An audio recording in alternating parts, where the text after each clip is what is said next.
ಇನ್ನು ಬಂಟ್ವಾಳದಲ್ಲಿ ಅಬ್ದುಲ್ ರಹೀಂ ಹತ್ಯೆ ಪ್ರಕರಣಕ್ಕೆ ಸಂಬಂಧಪಟ್ಟಂತೆ ಖಾಸಗಿ ಬಸ್ ಮೇಲೆ ಕಲ್ಲು ತೂರಾಟ ಆಗಿದೆ. ಮಂಗಳೂರಿನ ಸುರತ್ಕಲ್ನಲ್ಲಿ ನಡೆದಿರುವಂತಹ ಘಟನೆ ಇದು.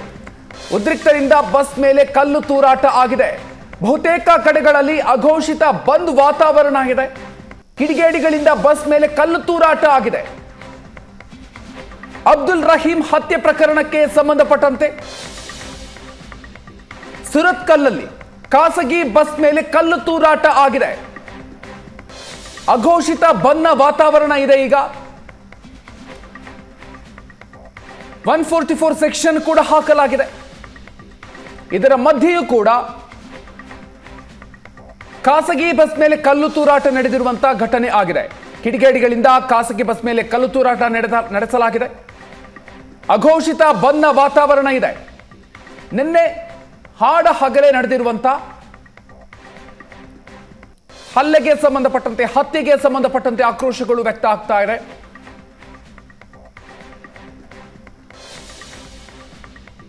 ಬಂಟ್ವಾಳದಲ್ಲಿ ಹಾಡ ಹಗಲೇ ಅಬ್ದುಲ್ ರಹೀಂ ಅನ್ನೋ ಯುವಕನನ್ನ ಹತ್ಯೆ ಮಾಡಲಾಗಿತ್ತು.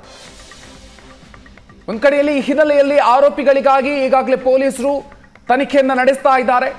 ಘಟನೆಗೆ ಕಾರಣ ಏನು ಅನ್ನುವಂಥ ಹಿನ್ನೆಲೆಯಲ್ಲಿ ನಾನಾ ಆಯಾಮಗಳಲ್ಲಿ ತನಿಖೆಯನ್ನು ನಡೆಸಲಾಗ್ತಾ ಇದೆ.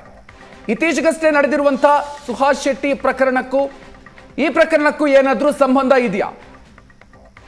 ಅದರ ಒಂದು ಪ್ರತಿಕಾರದ ಭಾಗವಾಗಿ ಈ ಹತ್ಯೆಯನ್ನು ಮಾಡಲಾಗಿದೆಯಾ ಅನ್ನುವಂಥ ಒಂದು ಹಿನ್ನೆಲೆಯಲ್ಲೂ ಕೂಡ ತನಿಖೆಯನ್ನು ನಡೆಸಲಾಗ್ತಾ ಇದೆ. ಅದರ ಜೊತೆಗೆ ವೈಯಕ್ತಿಕ ಕಾರಣಗಳಿಗಾಗಿ ಏನಾದರೂ ಈ ಒಂದು ಹತ್ಯೆ ಆಗಿದೆಯಾ ಅನ್ನುವಂಥದ್ದು ಕೂಡ ತನಿಖೆಯಿಂದ ಗೊತ್ತಾಗಬೇಕಾಗಿದೆ. ಆ ಹಿನ್ನೆಲೆಯಲ್ಲಿ ತನಿಖೆಯನ್ನು ನಡೆಸಲಾಗ್ತಾ ಇದೆ. ಇಂತಹ ಸಂದರ್ಭದಲ್ಲಿ ದಕ್ಷಿಣ ಕನ್ನಡವೇ ಒಂದು ರೀತಿಯಲ್ಲಿ ಉದ್ವಿಗ್ನ ಪರಿಸ್ಥಿತಿಯಲ್ಲಿ ಇದೆ. ಸಾಕಷ್ಟು ಪೊಲೀಸರು ಮುಂಜಾಗ್ರತಾ ಕ್ರಮಗಳನ್ನು ಕೂಡ ತೆಗೆದುಕೊಂಡಿದ್ದಾರೆ. ಹಾಗಿದ್ರೂ ಕೂಡ ಸುರತ್ಕಲ್ನಲ್ಲಿ ಬಸ್ಗೆ ಕಲ್ಲು ತೂರಾಟ ನಡೆಸಿರುವಂತ ಘಟನೆ ಆಗಿದೆ. ಕಿಡಿಗೇಡಿಗಳು ಬಸ್ ಮೇಲೆ ಕಲ್ಲು ತೂರಾಟವನ್ನು ನಡೆಸಿದ್ದಾರೆ. ಕಲ್ಲು ತೂರಾಟಕ್ಕೊಳಗಾದಂತ ಬಸ್ನ ದೃಶ್ಯವನ್ನು ಕೂಡ ನೀವು ಗಮನಿಸ್ತಾ ಇದ್ದೀರಿ. ಅಬ್ದುಲ್ ರಹೀಂ ಹತ್ಯೆ ಹಿನ್ನೆಲೆಯಲ್ಲಿ ಮತ್ತೊಮ್ಮೆ ದಕ್ಷಿಣ ಕನ್ನಡ ಪ್ರಕ್ಷುಬ್ಧಗೊಂಡಿದೆ. ಇತ್ತೀಚೆಗಷ್ಟೇ ಸುಹಾಸ್ ಶೆಟ್ಟಿ ಹತ್ಯೆಯ ಸಂದರ್ಭದಲ್ಲೂ ಕೂಡ ಅಷ್ಟೇ ಬಹಳಷ್ಟು ಪ್ರಕ್ಷುಬ್ಧ ಆಗಿತ್ತು ದಕ್ಷಿಣ ಕನ್ನಡ. ಈಗ ಅದೇ ಸುಹಾಸ್ ಶೆಟ್ಟಿಯ ಪ್ರತಿಕಾರವಾಗಿ ಈ ಹತ್ಯೆ ಆಗಿದೆಯಾ ಅನ್ನುವಂಥ ಅನುಮಾನಗಳು, ಮಾತುಗಳು ಕೂಡ ಕೇಳಿ ಬರ್ತಾ ಇದೆ. ಆದ್ರೆ ಇಲ್ಲಿವರೆಗೂ ಕೂಡ ಅದಕ್ಕೆ ಸ್ಪಷ್ಟ ಉತ್ತರ ಸಿಕ್ಕಿಲ್ಲ. ತನಿಖೆಯಲ್ಲಿ ಇನ್ನಷ್ಟೇ ಗೊತ್ತಾಗಬೇಕಾಗಿದೆ.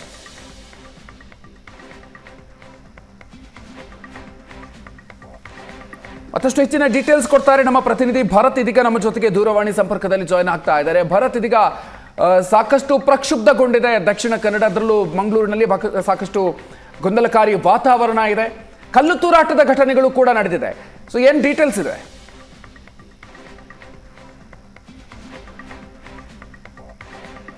ಯಾತ್ರೆಗಳು ಸರ್ ಹೋಗುವ ಸಂದರ್ಭಗಳಲ್ಲಿ ಕಾನೂನು ಸುವ್ಯವಸ್ಥೆಯನ್ನು ಕಾಪಾಡುವಂತದ್ದು ಮಂಗಳೂರು ಪೊಲೀಸರಿಗೆ ಬಹಳ ದೊಡ್ಡ ಸವಾಲು. ಇವತ್ತು ಕೂಡ ಅದೇ ರೀತಿಯ ಘಟನೆಗಳಾಗಿದೆ. ಯಾಕಂದ್ರೆ ಯಾರು ಕೂಡ ಅಧಿಕೃತವಾಗಿ ಬಂದ್ಗೆ ಕರೆಯನ್ನ ಕೊಡದೇ ಇದ್ರು ಪೋಸ್ಟರ್ಗಳು ಬೆಳಗ್ಗಿನಿಂದ ಹರಿದಾಡ್ತಾ ಇತ್ತು. ಬಂದ್ ಸ್ವಯಂ ಪ್ರೇರಿತವಾಗಿ ಬಂದ್ ನಡೆಸಬೇಕು, ಬಂದ್ ಆಗ್ಲೇಬೇಕು ಅನ್ನುವಂತ ಪೋಸ್ಟರ್ಗಳು ಹರಿದಾಡ್ತಾ ಇತ್ತು. ಅದರ ಮುಂದುವರೆದ ಭಾಗವಾಗಿ ಎನಪೋ ಆಸ್ಪತ್ರೆ ಆ ಭಾಗದ ಒಂದು ಮಸೀದಿಯಿಂದ ಆ ಮೃತದೇಹದ ಅಂತಿಮ ಯಾತ್ರೆ ಹೊರಡುವಂತ ಸಂದರ್ಭದಲ್ಲೇ ಸಹಜವಾಗಿ ಅಲ್ಲಿ ಎಲ್ಲ ಬಂದು ವಾತಾವರಣ ನಿರ್ಮಾಣ ಆಗಿತ್ತು. ಕೆಲವೊಂದು ಕಡೆಗಳಲ್ಲಿ ಅಂಗಡಿ ಮುಂಗಟ್ಟುಗಳು ಕೂಡ ಬಂದ್ ಆಗಿತ್ತು. ಆದ್ರೆ ಅದು ನಿರಂತರವಾಗಿ ಸಾಗಿ ಬರುವ ದಾರಿಯಲ್ಲಿ ಅನೇಕ ಕಡೆಗಳಲ್ಲಿ ಸ್ವಯಂ ಪ್ರೇರಿತವಾಗಿ ಕೆಲವರು ಅಂಗಡಿ ಮುಂಗಟ್ಟುಗಳನ್ನ ಬಂದ್ ಮಾಡಿದ್ರು. ಆದ್ರೆ ಕೆಲವೊಂದು ಕಡೆಗಳಲ್ಲಿ ಖಾಸಗಿ ಬಸ್ಗಳ ಸಂಚಾರ ಇದ್ದಂತ ಕಾರಣದಿಂದಾಗಿ ಕಲ್ಲು ತೂರುವಂತ ಘಟನೆ ನಡೆದಿದೆ. ಪ್ರಮುಖವಾಗಿ ಆ ಪೊಳಲಿಯಲ್ಲೂ ಕೂಡ ಒಂದು ಈ ರೀತಿಯ ಕಲ್ಲು ತೂರುವ ಘಟನೆ ನಡೆದಿದೆ. ಮಂಗಳೂರಿನ ಹೊರವಲಯದಲ್ಲಿರುವಂತಹ ಸುರತ್ಕಲ್ ಭಾಗದಲ್ಲೂ ಕೂಡ ಒಂದು ಖಾಸಗಿ ಬಸ್ಸಿನ ಮೇಲೆ ಕಲ್ಲು ತೂರಾಟ ನಡೆದಿರುವಂತದ್ದು. ಒಟ್ಟಾರೆಯಾಗಿ ಇಡೀ ಕರಾವಳಿ ಸದ್ಯಕ್ಕೆ ಮತ್ತೆ ಬೂದಿ ಮುಚ್ಚಿದ ಕೆಂಡದಂತಾಗಿದೆ. ಮಂಗಳೂರಿನ ಅನೇಕ ಕಡೆಗಳಲ್ಲಿ ಪೊಲೀಸ್ ಬಂದೋಬಸ್ತ್ ಏರ್ಪಡಿಸಲಾಗಿದ್ರು ಕೂಡ ಆ ಒಂದು ಮೆರವಣಿಗೆ ಸಾಗುವ ದಾರಿಯ ಮಧ್ಯೆ ಯಾವುದು ಕೂಡ ನಿಯಂತ್ರಣಕ್ಕೆ ಬರದ ರೀತಿಯಲ್ಲಿ ಒಂದು ಕಡೆಗಳಲ್ಲಿ ಬಹಳ ಶಾಂತವಾಗಿ ಅದು ಸಾಗಿದ್ರು ಕೂಡ, ಆದರೆ ಬೇರೆ ಬೇರೆ ಕಡೆಗಳಲ್ಲಿ ಅದನ್ನ ಕಲ್ಲು ತೂರುವಂತದ್ದು, ಗಲಾಟೆಗೆ ಯತ್ನಿಸುವಂತ ಒಂದಷ್ಟು ಪ್ರಯತ್ನಗಳನ್ನ ಕಿಡಿಗೇಡಿಗಳು ಮಾಡಿರುವಂತದ್ದು. ಆದ್ರೂ ಕೂಡ ಪೊಲೀಸರು ಎಲ್ಲಾ ಕಡೆಗಳಲ್ಲಿ ಭದ್ರತೆಯನ್ನ ಮತ್ತಷ್ಟು ಬಿಗಿಗೊಳಿಸಿದ್ದಾರೆ. ಹೆಚ್ಚುವರಿ ಪೊಲೀಸರನ್ನ ಬೇರೆ ಬೇರೆ ಕಡೆಗಳಿಂದ ತರಿಸಲಾಗಿದೆ. ಅಹಿತಕರ ಘಟನೆಗಳು ನಡೆಯದಂತೆ ಎಲ್ಲಾ ರೀತಿಯಾದಂತಹ ಒಂದು ಸೇಫ್ಟಿ ಮೆಥಡ್ಗಳನ್ನ ತೆಗೆದುಕೊಂಡಿರುವಂತದ್ದು. ಒಟ್ಟು ಸದ್ಯಕ್ಕೆ ಒಂದು ಹಂತಕ್ಕೆ ನಿಯಂತ್ರಣದಲ್ಲಿ ಇದ್ರೂ ಕೂಡ ಯಾವುದೇ ಕ್ಷಣದಲ್ಲಿ ಈಗಾಗಲೇ ಬಿಸಿ ರೋಡ್ ಅನ್ನ ಕಳೆದು ಬಂಟ್ವಾಳದ ಬಿಸಿ ರೋಡ್ ಕೈಕಂಬ ಮಸೀದಿಯ ಮುಂಭಾಗದಿಂದ ತೆರಳಿ ಅದರಿಂದ ಆ ಒಂದರ ಒಳಭಾಗಕ್ಕೆ ಅಂದ್ರೆ ಆ ಪೊಳಲಿ ಅಡ್ಡೂರ ಧನುಪೂಜೆ ಅನ್ನುವಂತ ರಸ್ತೆ ಏನಿದೆ ಆ ಭಾಗದಲ್ಲಿ ಈಗಾಗಲೇ ಮೃತದೇಹದ ಅಂತಿಮ ಯಾತ್ರೆ ತೆರಳುತ್ತಾ ಹೋಗ್ತಾ ಇರುವಂತದ್ದು. ಇನ್ನೇನು ಕೆಲವೇ ಕ್ಷಣಗಳಲ್ಲಿ ಅದು ಅಡ್ಡೂರಿನ ಆ ಒಂದು ಪ್ರದೇಶವನ್ನ ತಲುಪಲಿಕ್ಕಿದೆ. ಅಲ್ಲಿ ಸಾವಿರಾರು ಸಂಖ್ಯೆಯಲ್ಲಿ ಜನ ಸೇರಿದ್ದಾರೆ. ಆ ಊರಿನ ಹುಡುಗ, ಊರಿನ ಯುವಕ, ಆ ಗ್ರಾಮದಲ್ಲಿ ಬಹಳಷ್ಟು ಒಂದು ಉತ್ತಮವಾದ ಹೆಸರನ್ನ ಹೊಂದಿದ್ದಂತವನು. ಹಾಗಾಗಿ ಇಡೀ ಗ್ರಾಮವೇ ಆತನ ಒಂದು ಅಂತಿಮ ಯಾತ್ರೆಯಲ್ಲಿ ಸೇರಿರುವಂತದ್ದು. ಇಲ್ಲಿಂದ ಕೂಡ ಬಹಳ ಸಂಖ್ಯೆಯಲ್ಲಿ ಜನ ಆ ಭಾಗಕ್ಕೆ ಹೋಗ್ತಾ ಇದ್ದಾರೆ. ಸಾವಿರಾರು ಸಂಖ್ಯೆಯಲ್ಲಿ ಜನ ಅಲ್ಲಿಗೆ ಬರ್ತಾ ಇದ್ದಾರೆ. ಅಲ್ಲೂ ಕೂಡ ಸೇರ್ಪಡೆ ಆಗಿರುವಂತದ್ದು. ಇದು ಸಹಜವಾಗಿ ಪೊಲೀಸರಿಗೂ ಕೂಡ ಒಂದು ನಿಯಂತ್ರಣ ಮಾಡುವಂತದ್ದು ಒಂದಷ್ಟು ಆತಂಕ ಕಾರಣ ಆಗಿದೆ. ಯಾಕಂದ್ರೆ ಕಾಂಗ್ರೆಸ್ ಸರ್ಕಾರದ ವಿರುದ್ಧವೇ ಬಹಳ ದೊಡ್ಡ ಆಕ್ರೋಶ ಕಾರ್ಯಕರ್ತ ವಲಯದಲ್ಲಿ ಇರುವಂತದ್ದು. ಕಾರ್ಯಕರ್ತ ವಲಯದಲ್ಲಿ ಅಲ್ಲಿ SDPIನವರಿದ್ದಾರೆ, ಕಾಂಗ್ರೆಸ್ನ ಕಾರ್ಯಕರ್ತರಿದ್ದಾರೆ, ಒಟ್ಟು ಬೇರೆ ಬೇರೆ ರಾಜಕೀಯ ಪಕ್ಷಗಳಲ್ಲಿರುವಂತಹ ಮುಸ್ಲಿಂ ಯುವಕರೇನಿದ್ದಾರೆ ಅವರು ಬಹಳ ಆಕ್ರೋಶ ವ್ಯಕ್ತಪಡಿಸ್ತಾ ಇದ್ದಾರೆ. ಸಿದ್ದರಾಮಯ್ಯನವರೇ ಸರ್ಕಾರ ಜಿಲ್ಲೆಗೆ ಬರಬೇಕು, DCM ಅವರೇ ಜಿಲ್ಲೆಗೆ ಬರಬೇಕು ಅನ್ನುವಂತ ಆ ಒಂದು ಅಸಮಾಧಾನ ವ್ಯಕ್ತವಾಗ್ತಾ ಇದೆ, ಆಕ್ರೋಶ ವ್ಯಕ್ತವಾಗ್ತಾ ಇದೆ. ಒಟ್ಟು ಎಲ್ಲಾ ಕಡೆಗಳಲ್ಲಿ ಒಂದು ಬಂದೋಬಸ್ತ್ ಅಂತೂ ಪೊಲೀಸರು ಸಹಜವಾಗಿ ಮಾಡಿರುವಂತದ್ದು. ಇನ್ನು 15 ಜನರ ವಿರುದ್ಧ FIR ದಾಖಲಾಗಿರುವಂತದ್ದು. ಪ್ರಮುಖವಾಗಿ ಈ ಪ್ರಕರಣಕ್ಕೆ ಸಂಬಂಧಪಟ್ಟಂತೆ ಈಗಾಗಲೇ 3 ಜನರನ್ನ ವಶಕ್ಕೆ ಪಡೆದಿರುವಂತಹ ಮಾಹಿತಿ ಕೂಡ ಇರುವಂತದ್ದು. Okay, thank you Bharat ಡೀಟೇಲ್ಸ್ಗೆ.